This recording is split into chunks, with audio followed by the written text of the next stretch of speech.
and thanks for the invitation. And I'll try to be quick to keep the schedule. So I'm here to present the interest of analyzing coupled interaction across bone structures. And in fact, how using modeling strategies when you cannot design proper experiments or to understand experimental results. So the outline, I will present briefly the context, then the modeling and two illustrative results. First the introduction, so we don't have a pointer. Oh, okay. So first of all, I just like to present the context in terms of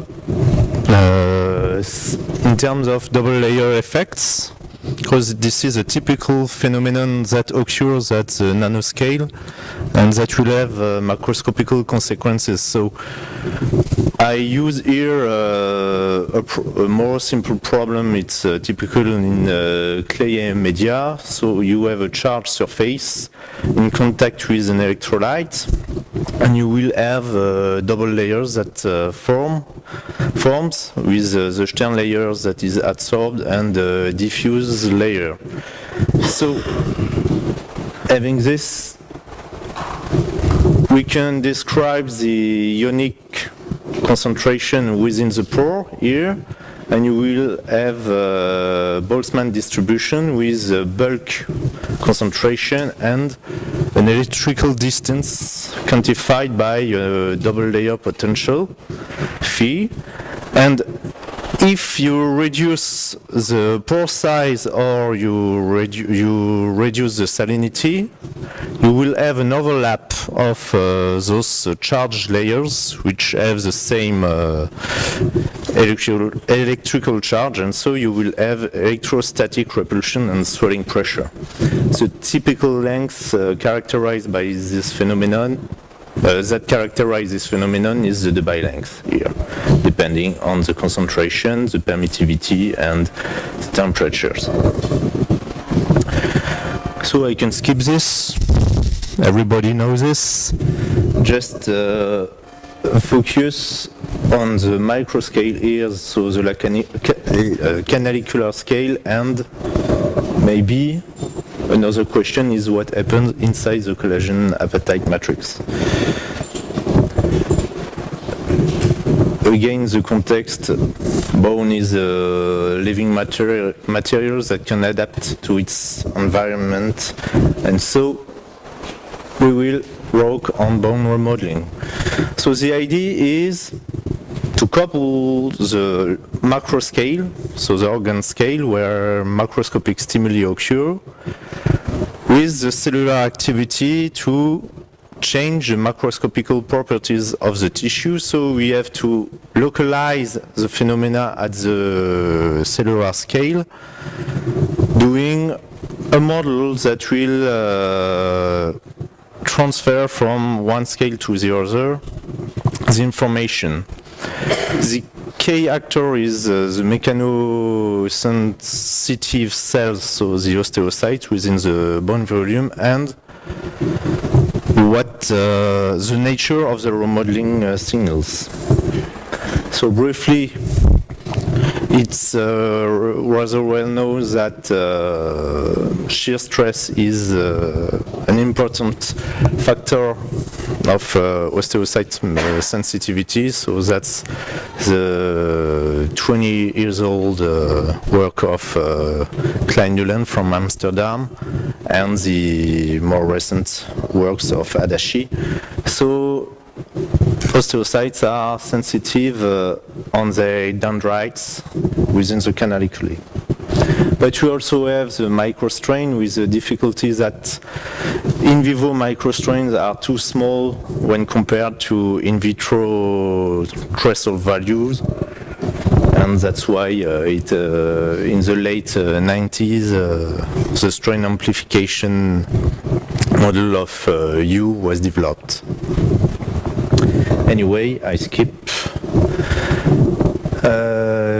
We also have bone electricity with piezoelectricity and also streaming potential. So piezoelectricity is due to the deformation within the solid phase of bone, whereas streaming potential is due to the movement of ions within the porous structure. I support this because for a long while I've been read papers. I was even teaching to my students in electronic engineering that bone growth was driven by piezoelectricity. Yes, but this is not true, and you will have new clues about this in this speech, because it's not directly true, but you have an effect of piezoelectricity. Yes.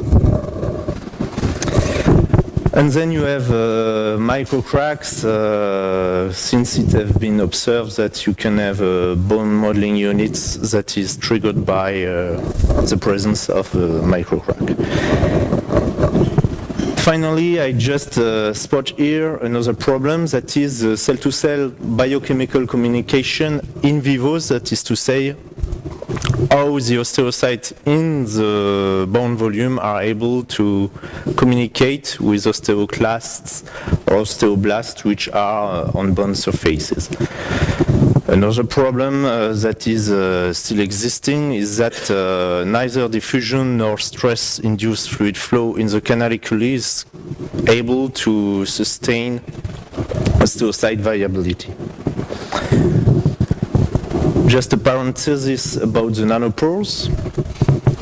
It is commonly accepted that there are no fluid flows inside the collagen apatite matrix, but if we look at the apatite crystals, it can be simply modeled by platelets, and so we did it with molecular dynamic simulation, and we were able to mimic a Poiseuille flow with a slip length that is in the good range of what we should find considering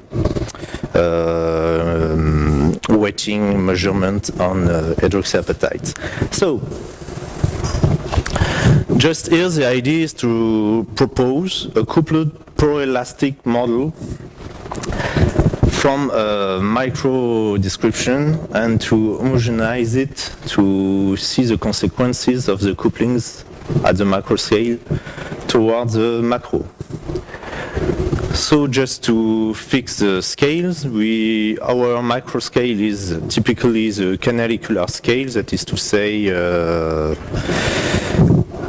some dozens of nanometers, and the macro scale here is the osteonal tissue, millimetric, so we have a scale separation and we will perform homogenization, periodic homogenization.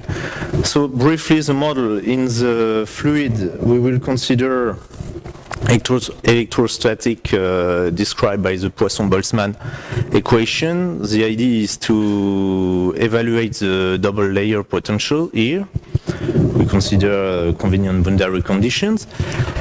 And considering here, so it's the canaliculus, we consider a Stokes equation, but with a Coulombic effect. So we have three velocities. The velocity is decomposed into its Poiseuille, so in response to the pressure gradient part, it's osmotic in response to the chemical gradient part, and it's electroosmotic in response to the streaming potential gradient. Here you've got the decomposition of the Coulombic force involving the double layer potential. Note that we also add here submicroscopic friction effect due to the presence of the pericellular matrix, and we quantified it by pericellular permeability parameter. So Poiseuille, chemical and electrical. The ionic movement, we've got slight differences because we've got ionic fluxes with diffusion, but also with electromigration, and we also have here a Boltzmann term representing the asymmetry inside the pore due to the Boltzmann distributions of the ions. We put it in the transport equation, and we have convective term and diffusive term here, and we also consider possible ionic exchanges at the surface quantified by alpha.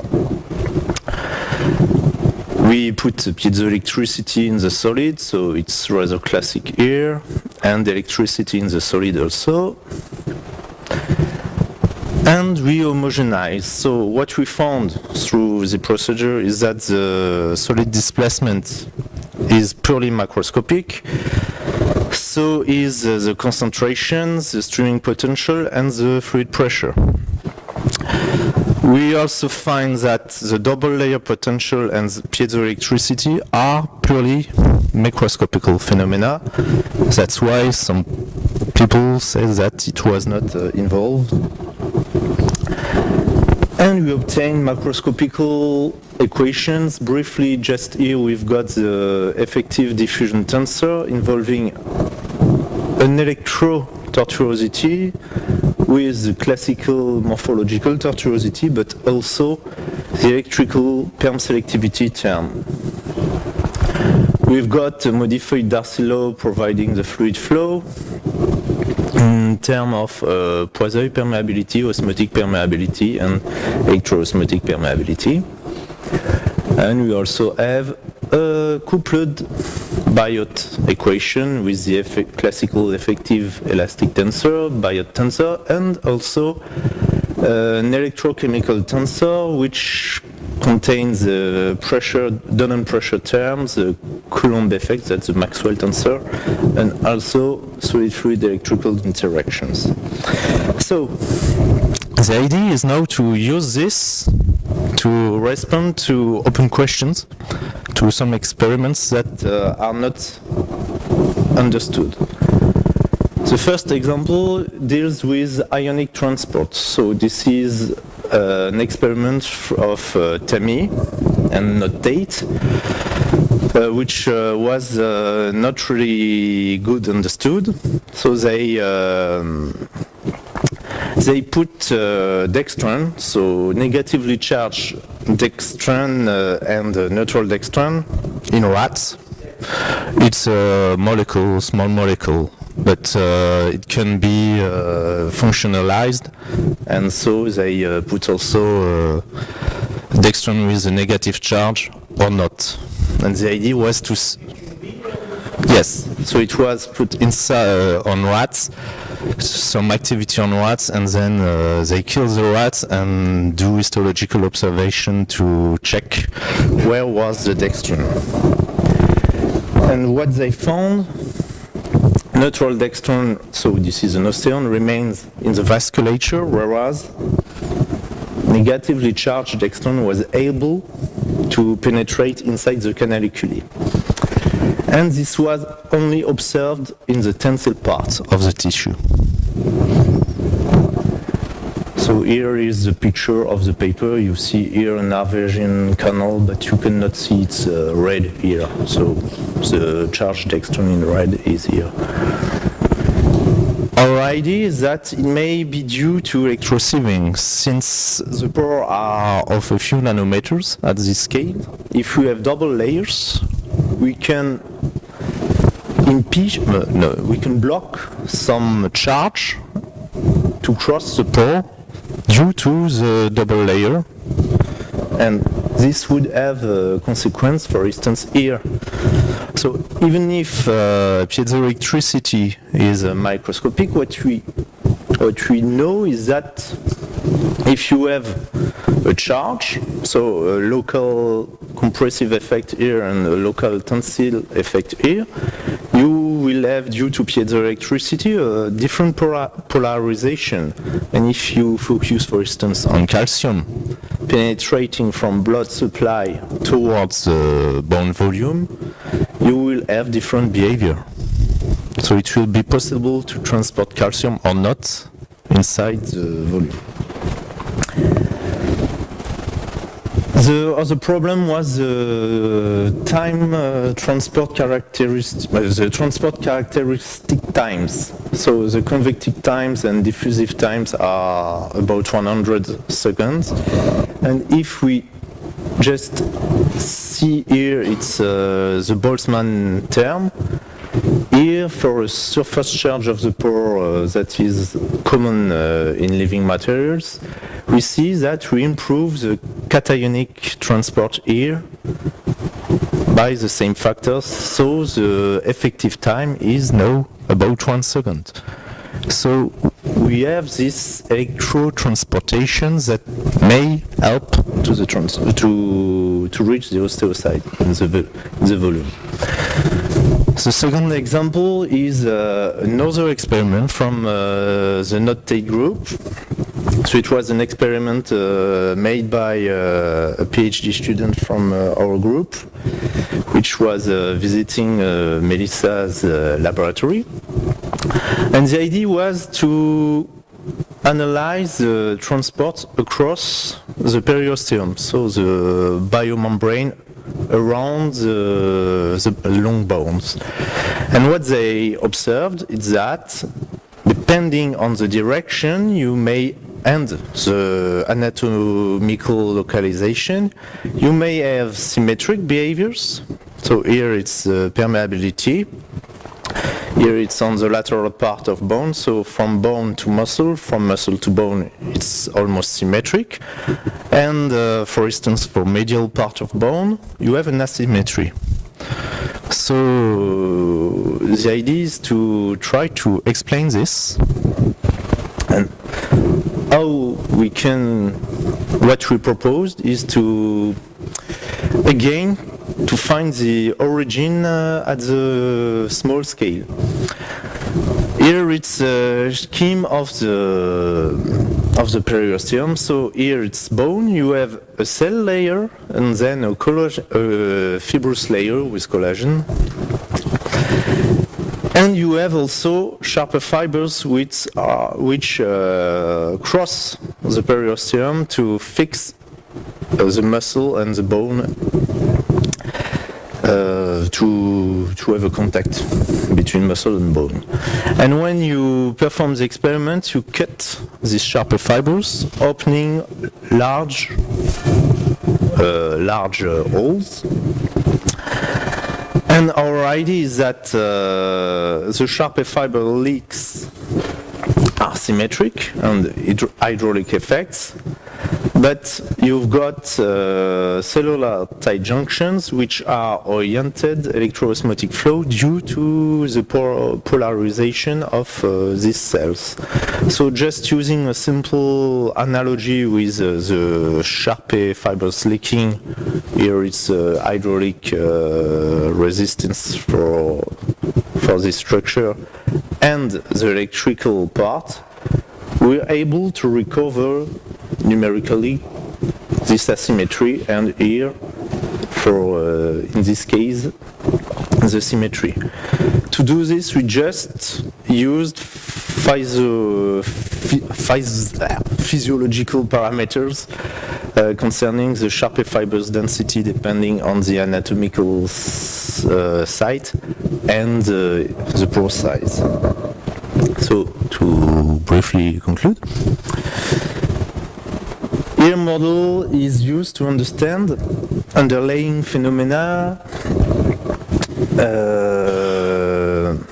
with macroscopical consequences. So the idea is to use theoretical approaches, not to predict, but to understand here.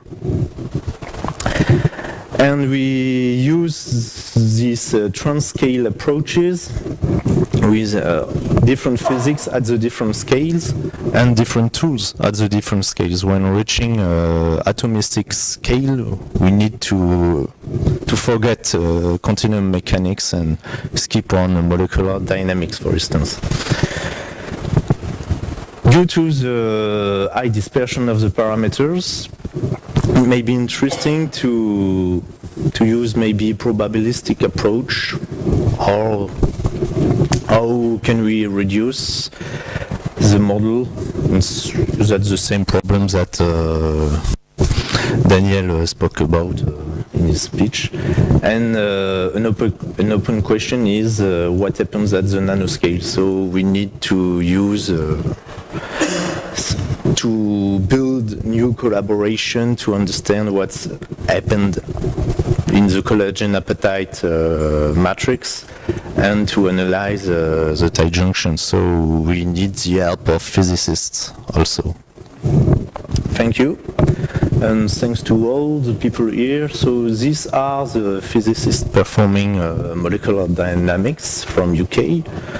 And these are other collaboration and members of the lab. Thank you.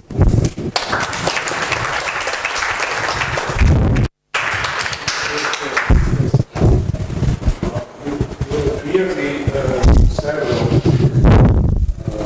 space scales, and even the stress, I guess, also time scale, different time scales. Yeah. What is, it is not clear to me how this, not in, roughly speaking, not in detail, how the information flows from one scale to another. Is it one way that is you solve the problem, the central problem at the smaller scale we consider, then you use that solution as a sort of input in next scale and so on. In this case, you have a one way. So you have a You have to. The large scale feels the small scale, but not vice versa. Yeah. The approach is bottom-up and localization also. So the description here is to fix a very large physics at the small scale to perform homogenization, and then, according to macroscopical stimuli, to localize again to see what's the cellular environment, for instance. So I did not present all the previous. Yeah. Does this imply that you have to go back and forth? Yeah. Not only once. Since when you localize, you could discover that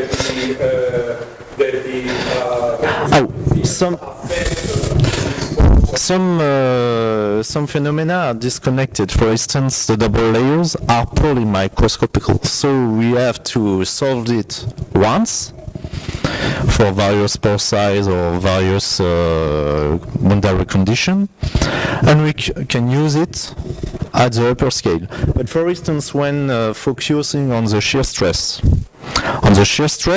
you have to relocalize your phenomena at the cellular scale, and this may indeed change the cellular response. And if you want to perform a remodeling, you have to change your macroscopical ingredient in your remodeling model.